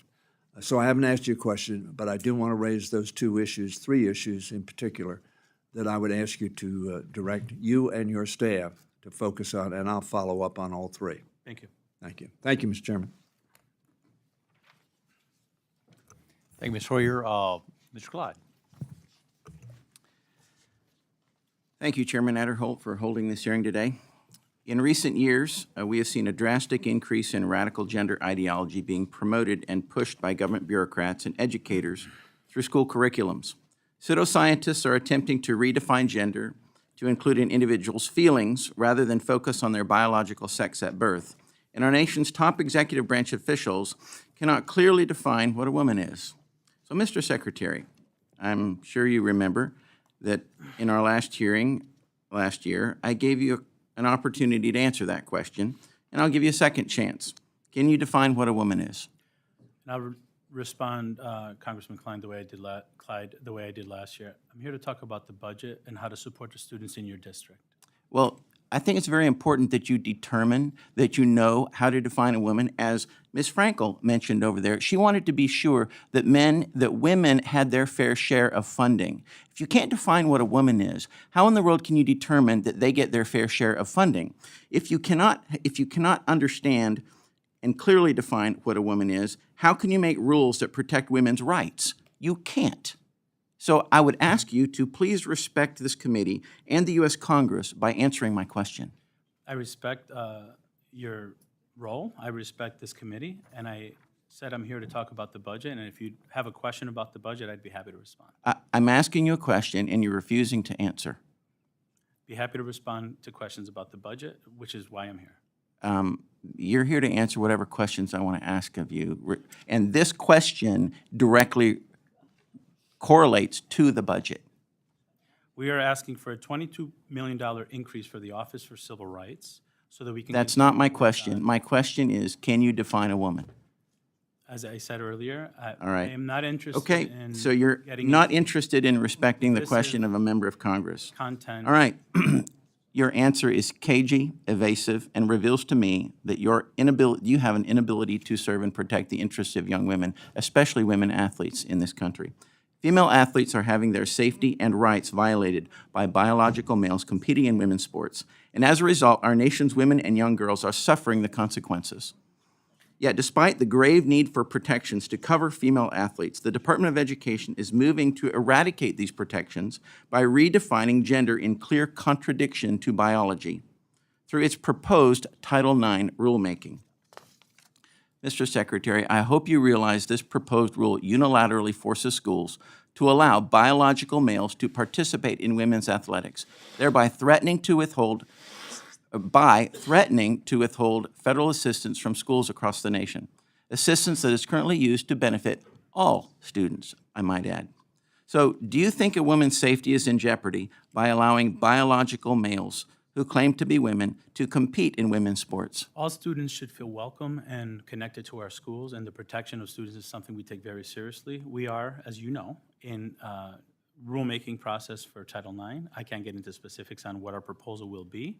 I can tell you that we have had hundreds of thousands of comments that we take very seriously, comments that have different perspectives, which is why it's really important that we listen and we read all those comments before we respond with a rule. Okay, but you haven't answered my question. Do you think women's safety is in jeopardy by allowing biological males who claim to be women to compete in women's sports? I believe all students should be safe in school and should be protected, and all students should be welcome in our schools. Again, I see that you want... Okay, so you're not going to answer my question. Could You know, could I I'll tell you finish my something. response, sir? I'm very thankful. Could I finish my response? No, you're not answering my question. You're filibustering. I'm very thankful that the NAIA, the National Association of Intercollegiate Athletics, has decided to only allow biological female student athletes to participate in female sports. The NAIA understands. They understand the safety issue here. They understand that it protects women's achievements. They understand the hard work of women needs to be honored. And the NAIA understands that they need to prevent the stealing of future honor and accomplishments from women by allowing biological men to take those honors that and hard work that women have worked years and years and years to accomplish, and yet it's not happening. So, do you think that biological males who claim to be women should be allowed to use women's locker rooms? We're in the Title IX regulations process, and you know, sir, that I cannot speak premature to the rules being put out. I'm asking your opinion. I'm not I can asking. tell you as an educator and as a father, I want to make sure all students in schools feel welcome, seen, and protected. If that, I can answer that. As a lifelong educator, that's something that I fought for, and that's what I'm fighting for as Secretary of Education. I yield back. Mr. Edwards. Thank you, Mr. Chair. Dr. Cardona, thanks for being with us this afternoon. Let's begin with this. How many public schools, let's say K through 12, have you visited in the last 12 months? Just roughly. In the last 12 months? Public K through 12 schools. I couldn't give you an exact number, but dozens. Ballpark. I would say dozens. I would say dozens at least. Yeah. What about charter schools that serve K through 12 students? How many? I can tell you, I recently visited one. Some of the other schools that I visited might have been charters. I couldn't tell you off the top of my head. Right. Yeah. Thank you for that honest answer. I'd like to continue the conversation my friend Mr. Siscomani began a while ago on charter schools, because your response really piqued my interest in a number of ways. What are your views? What are your opinions of charter schools and the role that they play in preparing young people for life and working careers today? Sure. Thank you for the opportunity to respond to that. You know, not only in this role, but in previous roles, as an education leader, I've always valued parents' ability to choose where they want their children to attend, whether it's a local public school, a technical school, a charter school, or even a private school. I myself chose to go to a technical high school. I didn't go to my neighborhood school. So I'm a believer in choice, student choice, and in parent choice. I'm a believer in public charter schools being an option for families who choose to not attend a local school or send their children to a school that might have a specific focus, whether that's STEM or a different area that is of interest to students, similar to magnet schools. So I've always been fine with that. What I'm not in favor of is public education dollars being used to fund private tuitions for schools that are often non-inclusive as much as the community needs it. So that's what I'm really concerned about, and that's what I'm not in favor of. And so you had said, well, we recognize there's been a proposed $40 million cut to the charter school program. And during a Department of Education briefing on the president's budget, your staff stated that the cut was due to a lack of interest. That's right. Can you help me better understand the basis in that statement? Are there any surveys, any data that you're pointing to that says there's a lack of interest? And the reason I ask that is because I'm not sensing that from my district. In fact, folks in my district seem to be more interested in more choices for educating their children. Sure. Thank you, and I'd be happy to have my staff follow up with yours to give you the specifics, but I will tell you that the demand has been decreasing for this competitive grant. I can't say that in some pockets of our country there's not a greater demand for charter schools. That's not what I'm saying here. What I'm saying is for this grant, $400 million grant, there's less demand for it. We anticipate that we're going to still be able to make the same number of awards as previous years. And what I've learned from my staff when looking into this is that oftentimes we're front-loading dollars. And so you've answered my question. Okay. I'm sorry, I'm going to run out of time, but there's more I'd like to do here. So there's not been as many requests, is what I hear. Have you gone as deep to find out why there have not been as many requests? I can have more information sent to you from staff who do work with grantees and who get feedback from grantees. Because that's a critical part of what we do when we're putting out grants. So let me just take my last minute to share a couple thoughts. I hear there's a greater demand for charter schools for a number of reasons.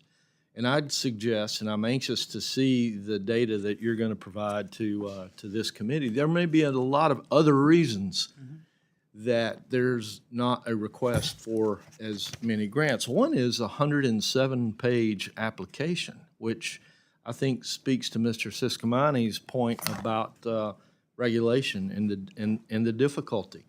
I'd also suggest that maybe there are income requirements that are preventing people for applying for grants. In some cases, I know they've been too low, and some cases I know that they've been too high. One of the reasons that I know that folks do not apply for charter schools are that they cannot receive grants of substantial form to send their children to a charter school. Maybe a particular grant that they can receive in a state would offer a small amount, but they can't afford the greater amount. And I'll just summarize by saying the folks in my district very strongly believe in charter schools and the niche that they provide, and that they'd rather have choices for their education for a sundry of reasons. So thank you, Mr. Chair. I yield. Thank you, Mr. Edwards. Mr. Secretary, you're very popular, so we're going to go ahead and ask a few more questions. What we'll do a second round, but we'll do it limited to 3 minutes because I know some members have a few follow-up questions I want to go forward, and so I'll kick off the first question. Last summer, of course, you remember the Supreme Court struck down the president's one-time student loan cancellation program, and after more than a 3-year pause, borrowers started loan repayment back last fall. Can you tell us what is the share of borrowers now repaying their student loans? I do recall having that information reported to me soon after we got back, and I think the number, I want to say the 60% compared to what it was before. It was maybe 10 or 15 points below, but I don't want to misspeak. So what I'll do, Chairman, is have that information sent to you today. So how does that compare to the before the pause? Well, we were dealing with over 1 million defaults before, and we saw progress ramping up. We did implement many programs, sir, to help borrowers who are struggling to make repayment, the Fresh Start program. So there were a lot of new things that we put in place to help borrowers who are struggling get back on. So I can have that information. I have my team reach out. Okay, with you can that, follow up those with that. data.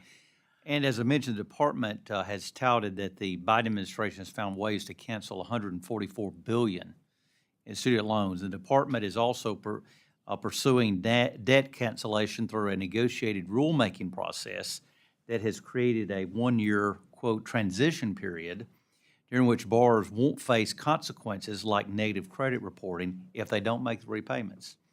It seems like a lot of mixed messages that are being sent. What exactly is the department communicating to borrowers about paying back their loans? Yeah, thank you for that. And you know, that 1 year period where we weren't sending information to crediting agencies, we heard from many borrowers who are struggling to make that first payment and get back on after having about 3 years of pause. So we wanted to make sure that we get them back on their feet so they're successful. So we limit the number of defaults because that's never good for them or the local economy. So I think in terms of mixed messaging, we wanted to make sure that they come on smoothly. For many of these folks, this was the first time they were ever going to make a payment because it was paused after they graduated. So, you know, we feel that the steps that we took to ease them back on, communicate more effectively, communicate more regularly, find those folks who we didn't hear from. We put a lot of work, FSA did a lot of work to try to make that process as smooth as possible so we could reduce the number of defaults that our borrowers are facing.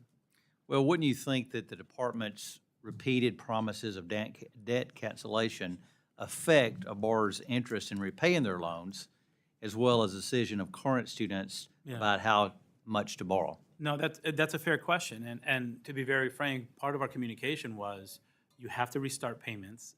And these are some things that we're doing to fix a broken system. You may be a part of that, you may not, but it doesn't negate the need to go back to repayment. We were very careful with our messaging to prevent what you're referring to.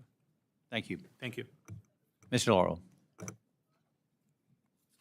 Thank you, Mr. Chairman. Let me just see if I can get in two questions. One on learning loss.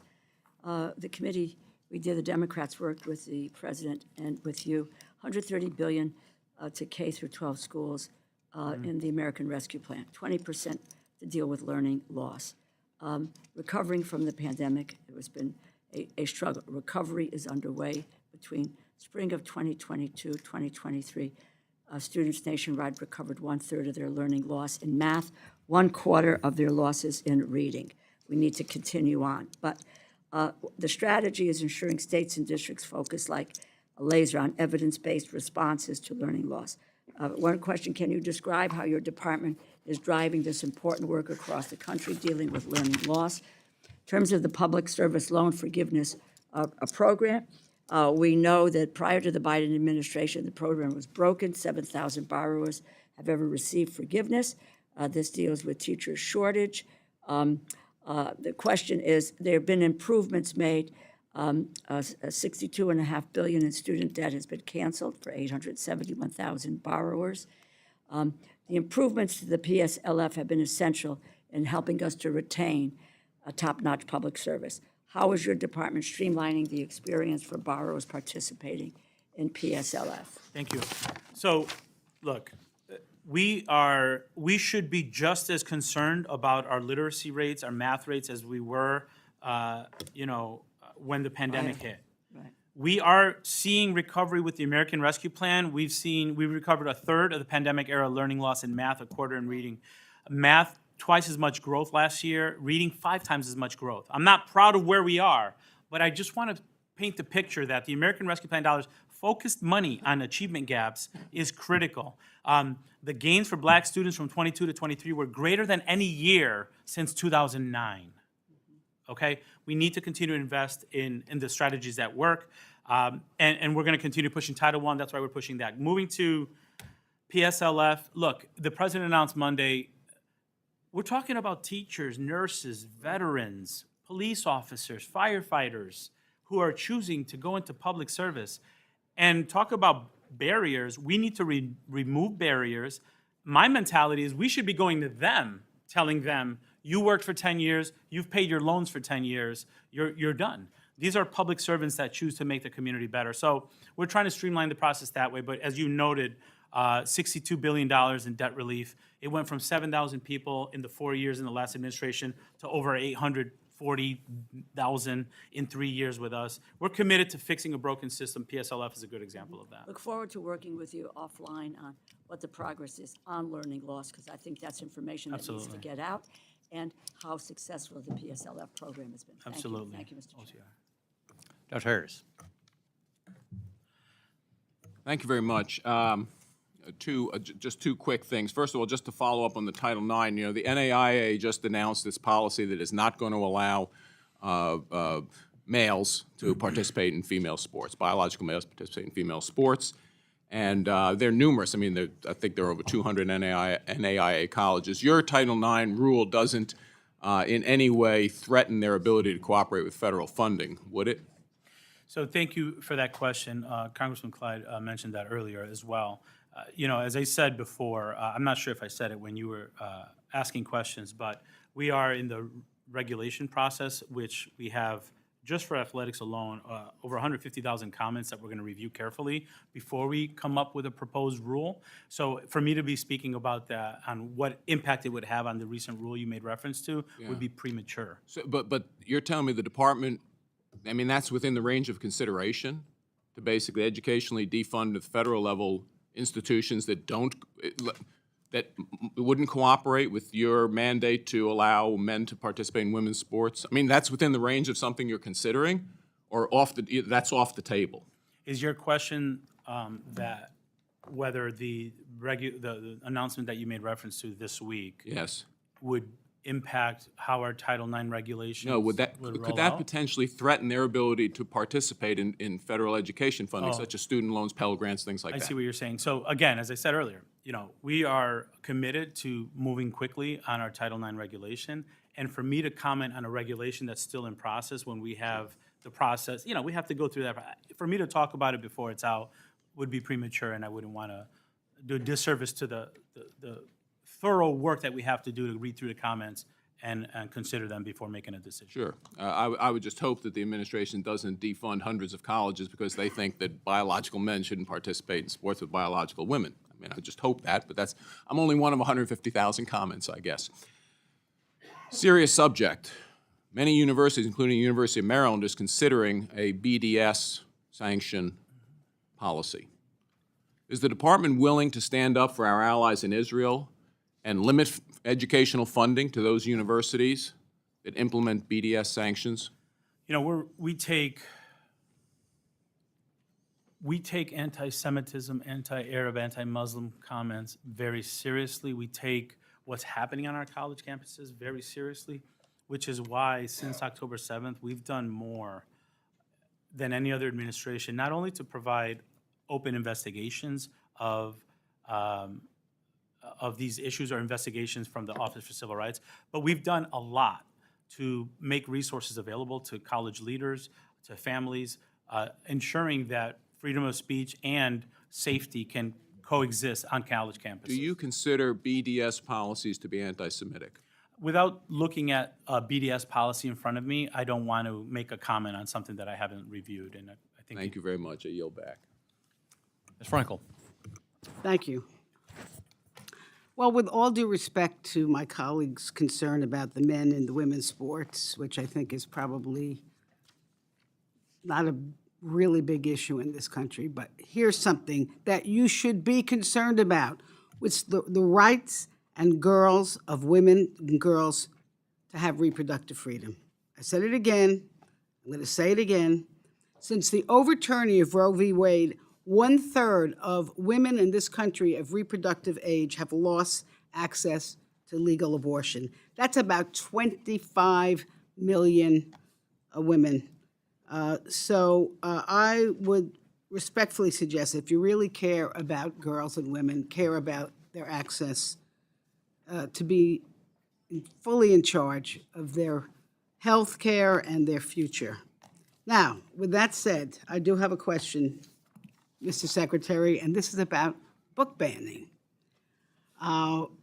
According to the American Library Association, in 2023, a record 4,200 different books were targeted for bans in schools and libraries nationwide, with Florida and Texas leading the nation. I live in Florida.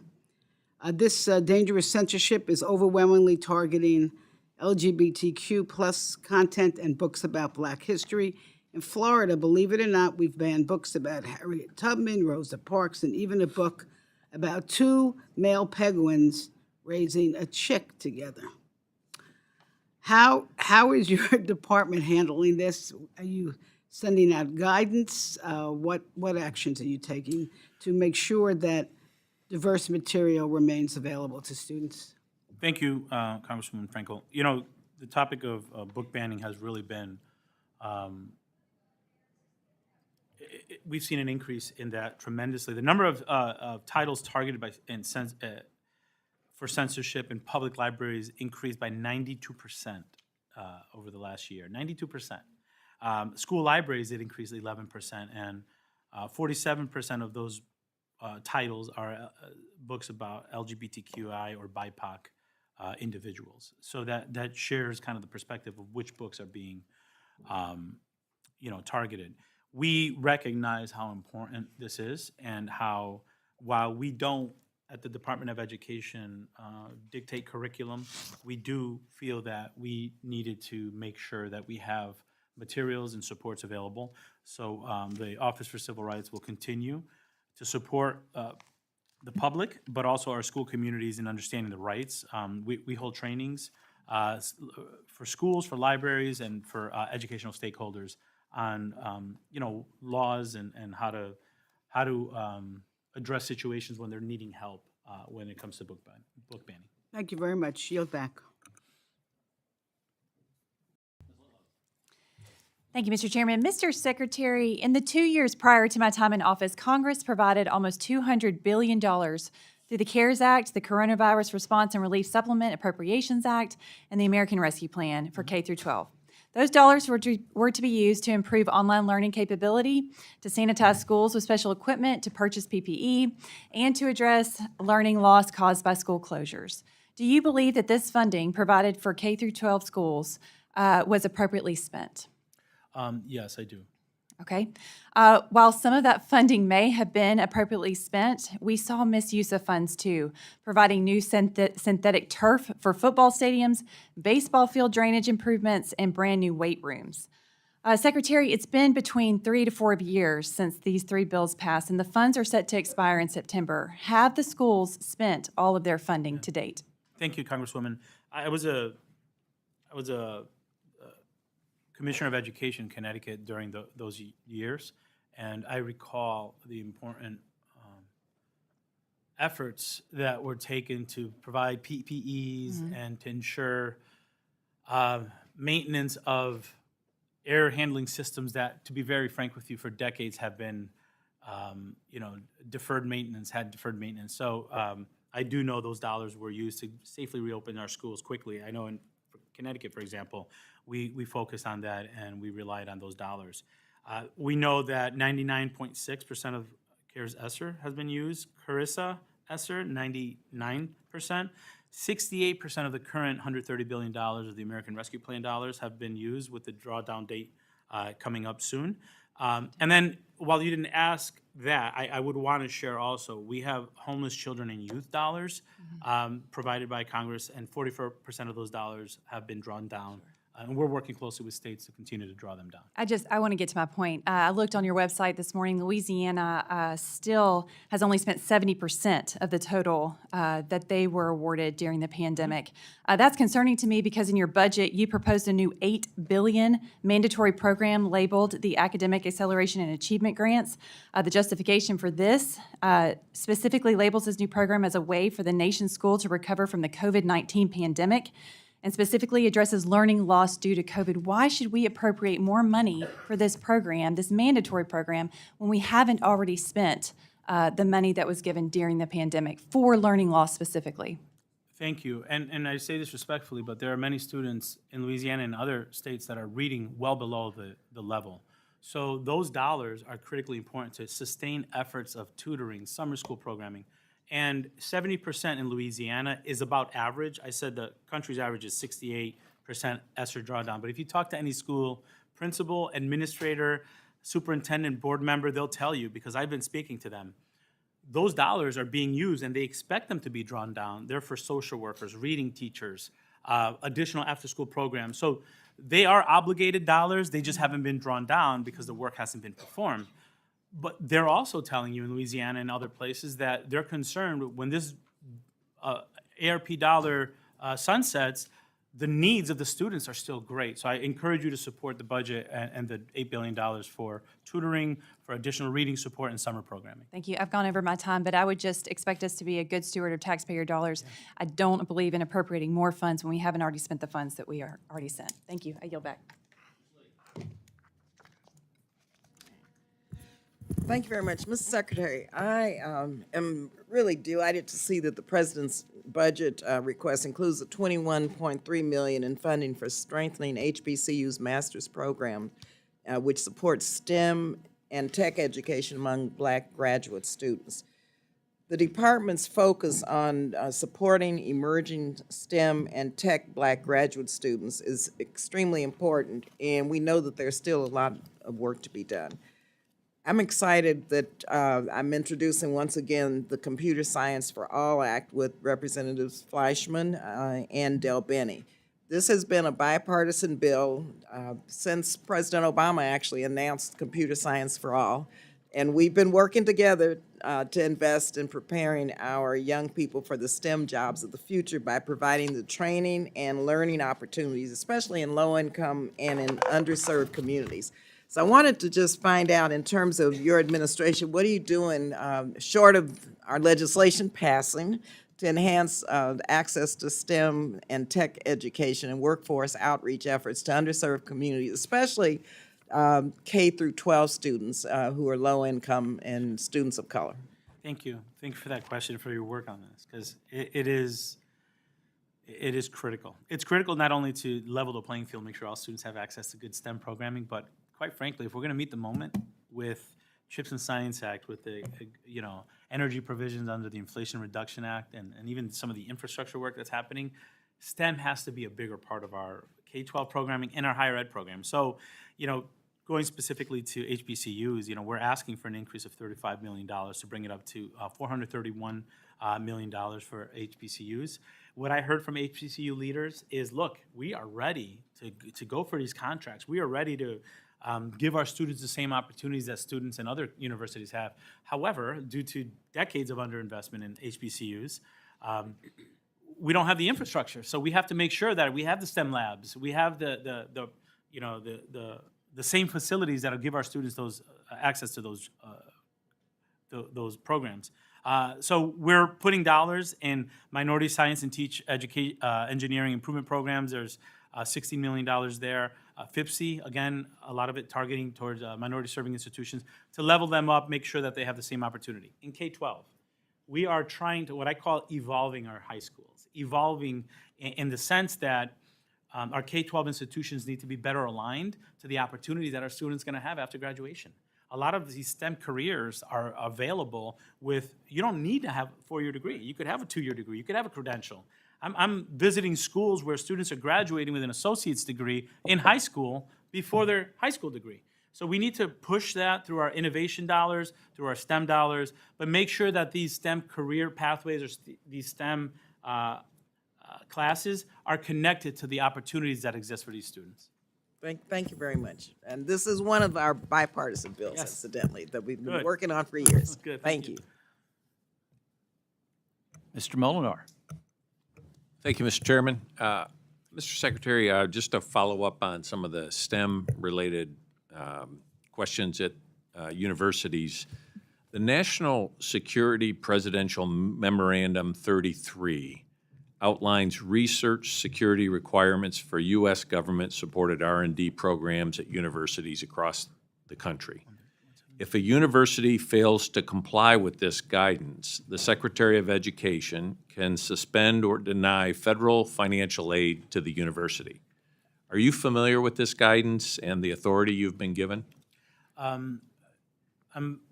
you referring to Section 117?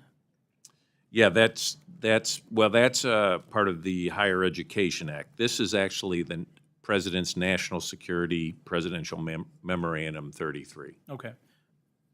Yes, I'm sure my team is on that. I can get more information on it. I don't have specifics on it now, but I'd be happy to follow up with you on it. Have you used this authority? Happy to have my team follow up on you. We take those issues very seriously, and we know that accountability of the expectations are part of the work that we do at the Department of Education. Can you tell me what steps you're taking to ensure that universities are complying with this guidance? Happy to follow up with you with more specifics. Do you plan to suspend federal financial aid when universities fail to comply? We will follow the law as written by Congress to make sure that we're upholding the expectations of compliance.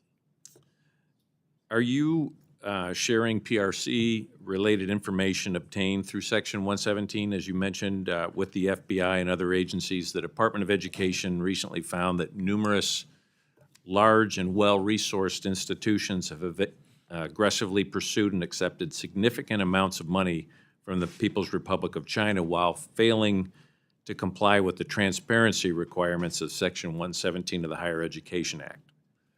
Are you sharing that information? Yes. Okay. The public version of the department's Section 117 report dated October 2020 is redacted. Will you commit to providing the members of this subcommittee with a classified briefing to discuss this and other classified information connected with the Section 117 investigations? Are you referring to a report that was redacted in the last administration? Yes.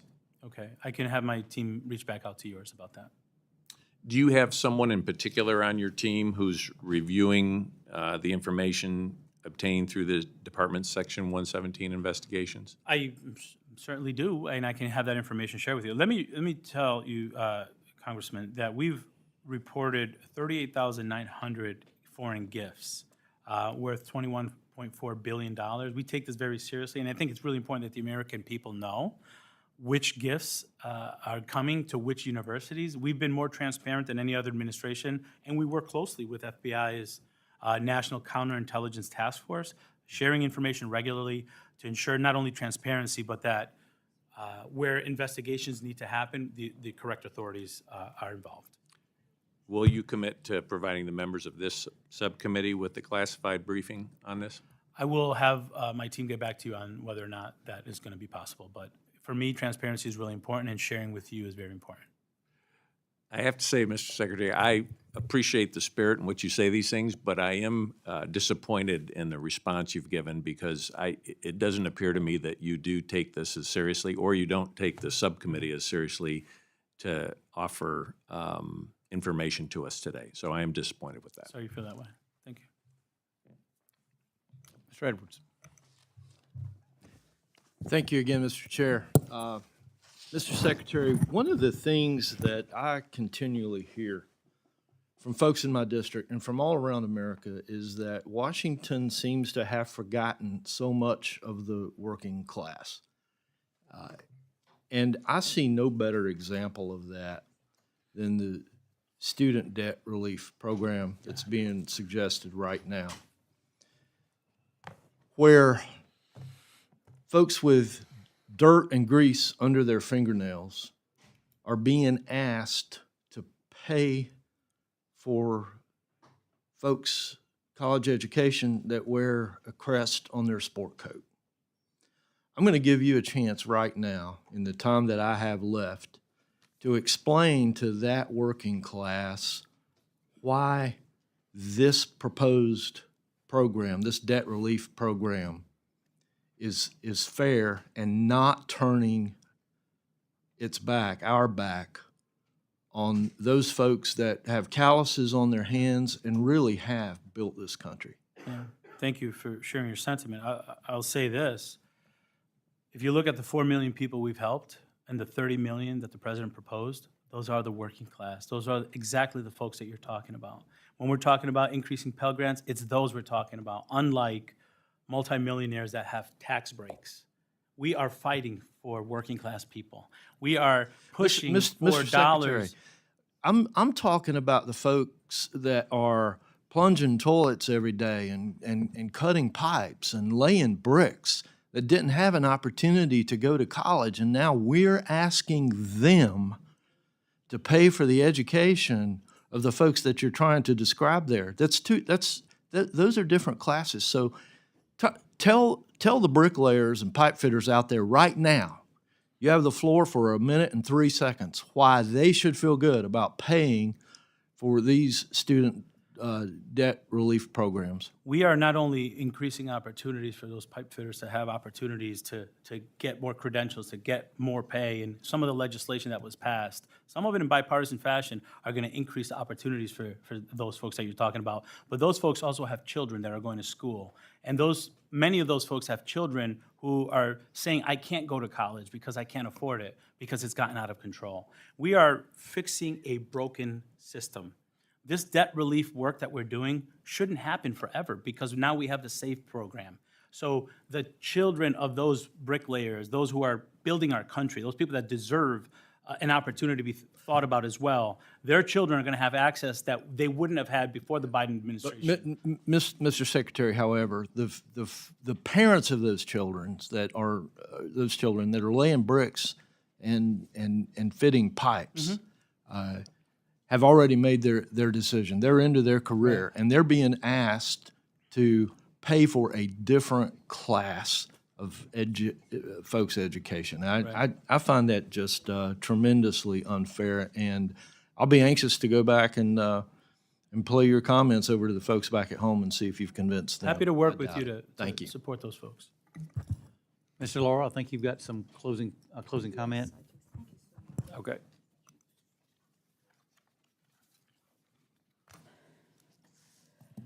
Secretary Cardona, I took very seriously something that you said in your opening statement, and I will quote, and tell me if this is accurate. We must defend public education, not defund public education.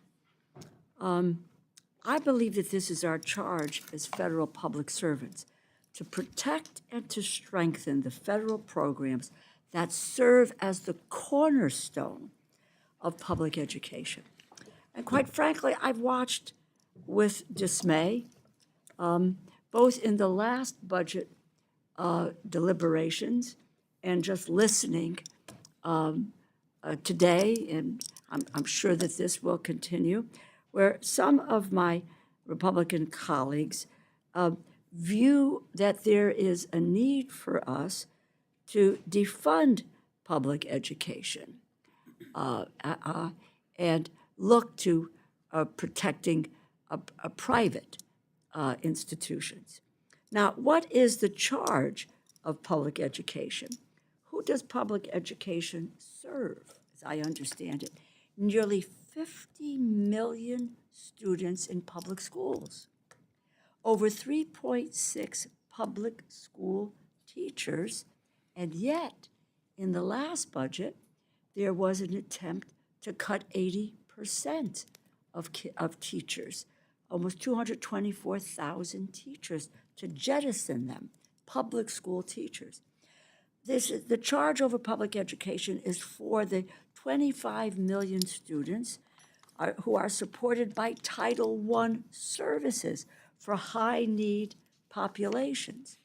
So we have an enormous responsibility to deliver for the students in a system that should be our country's great equalizer, to help those bricklayers,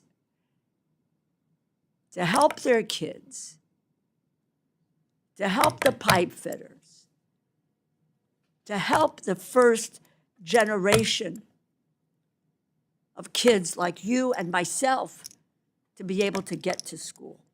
We need to lift up and we need to be supporting public education, combat chronic absenteeism, address learning loss as you're doing, dealing with students who have mental health needs, help them to recover. And we must support the basic needs of students in college to deliver on the vital goals of Claiborne Pell,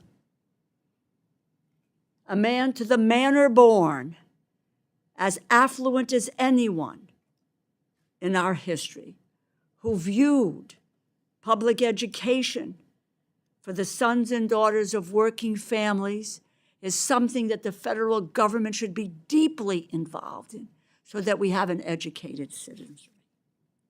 So it is, and it's a real concern of mine, of what is happening, and I won't point to the many ways in which in the last budget discussion we were eroding public education. That's not what you are doing. That is not what President Biden is doing. You take this responsibility very seriously, and I will just say for one that I stand ready to support your work, to support the continued investment in public education as a necessity for the strength, the future strength, whether it is our national security, our domestic security, wherever else we're going. If we do not have a strong public education system, we are doomed as a nation. I thank you for your service. I thank the President, and I thank you for both of your commitments to making sure that the vast majority of these people in this country have the opportunity not just to succeed, but to thrive through education. Many thanks, Mr. Secretary, for being here this morning. Thank you, Ms. Starwell. Oh, thank you, Mr. Secretary, and Mr. Keene. Thank you for being here as well. You got off easy today. So, but it is good to have both of you here, and we look forward to working with you. Thank you for taking a lot of these comments and questions that our members brought to you seriously. And I think they reflect what they hear back in their districts. It's not, I don't think, something that they just, or any of our questions are something we just came up with out of the blue. It's things that we hear back home, and I hope that you can take that message back to the department with you. And we look forward to your follow-up on some of these issues that as we move forward. So with that, again, thank you both, and we look forward to working with you as we continue on through the budget process. Thank you. Dismissed.